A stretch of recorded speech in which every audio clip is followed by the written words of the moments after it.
How old is that thing, honestly? It's only like 4 years. Oh, really? Yeah, that was new technology 4 years ago. But nowadays, Things change quick. yeah, you seen Tony, that thing's, It's an iPhone. yeah. Yeah. Okay, proud of the way the guys bounced back after that disappointing loss last week. I really felt like, after the game last week, our guys were motivated to go play again. And 5.5 days later, they showed up today, and it's not just today, but I mean, they worked hard throughout the course of the week to get back on track and started fast. Obviously had that game in hand at halftime, which is rare in college football, and it was a little sloppy in the second half, but was able to play a lot of people, and that'd be good for building depth moving forward. So it's good to win the game. Obviously, be 1-1. Proud of the guys the way that they did that. Take some questions. Can you start with some offensive line stuff? Isaiah Hardy plays. You talked about redshirting.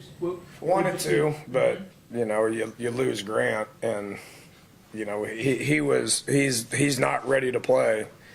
But we need bodies. So he had done enough in practice to show me that he's big and can do a couple of things. He's a million miles away, but he's a big body that tries hard, and yeah, we played him. So let's get him ready to play. Dan, let's talk about Will Greer, the biggest change from week 1 to week 2, and his overall play today. Started better. Last week it kind of took him, about a half to get going. Where this week he was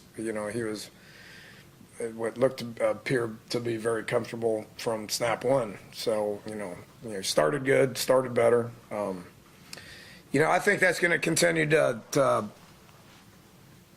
improve just the timing aspect of it. I mean, him getting the speed of the game, being comfortable with that, and then just the overall timing with receivers is something that's continued. It's good to see Marcus get out there and do a few things, because we need more guys to step up at receiver and play. It's good to get a lot of those young guys some reps, and we'll look at it and evaluate it and see if they can contribute right now or not.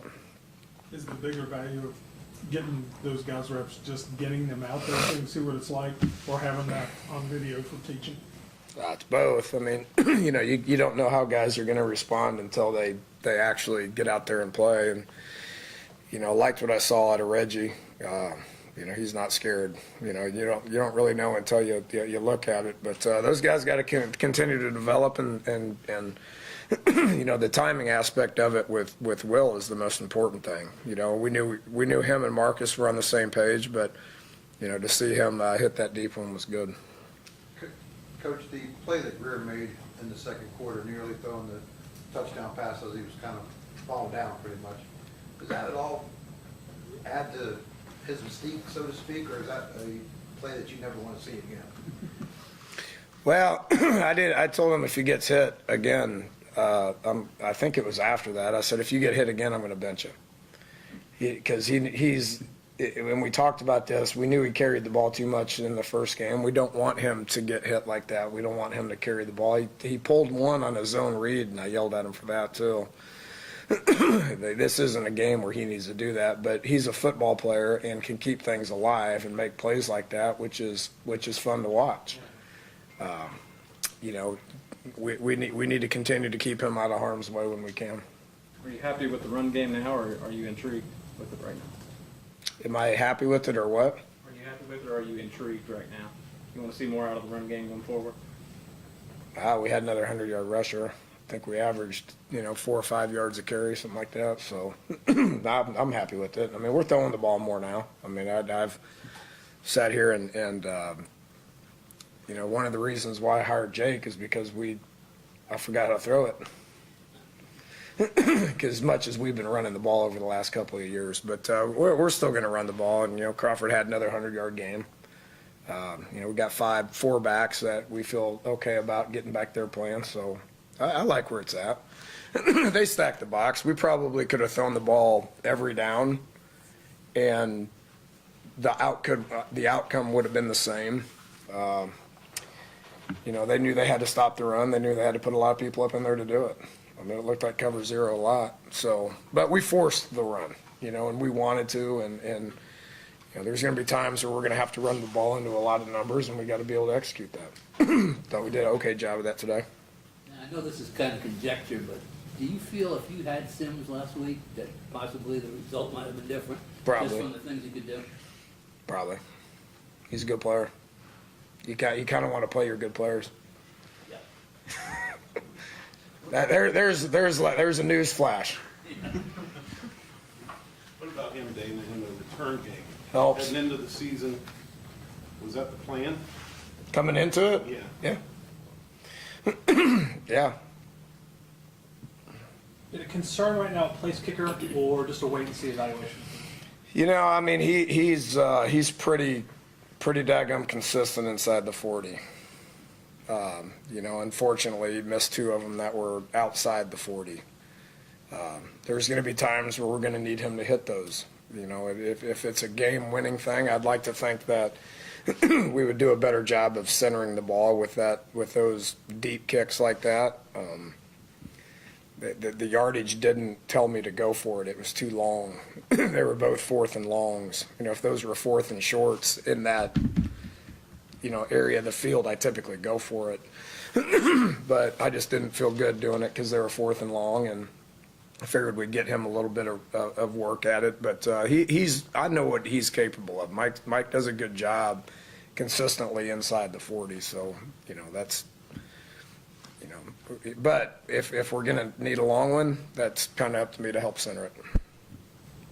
And we sat here for about 5 minutes so far in this press conference, and maybe 6, 7, I don't know, but David Sims' name hasn't even mentioned. Is it already taken for granted that he's going to do the things that he did? Who are we talking about? Sims? Marcus Sims? Oh, I'm sorry. Sills, David Sills.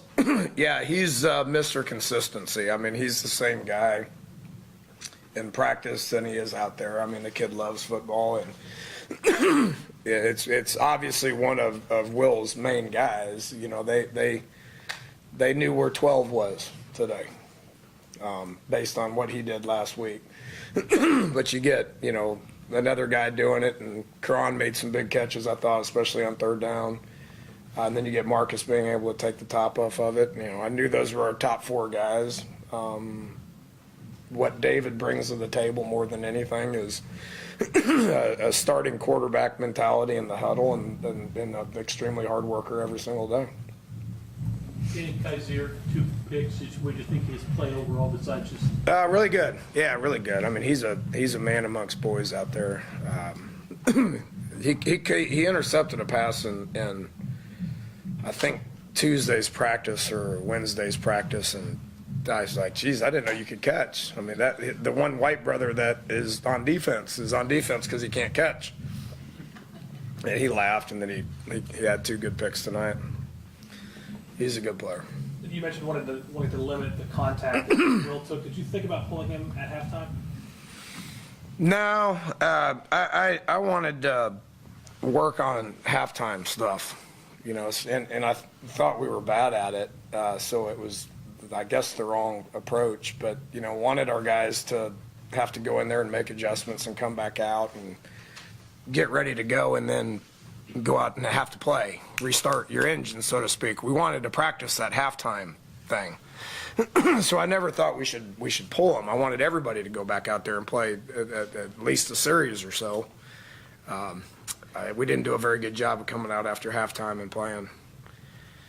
You know, human nature, I guess. Good. Thanks. See y'all.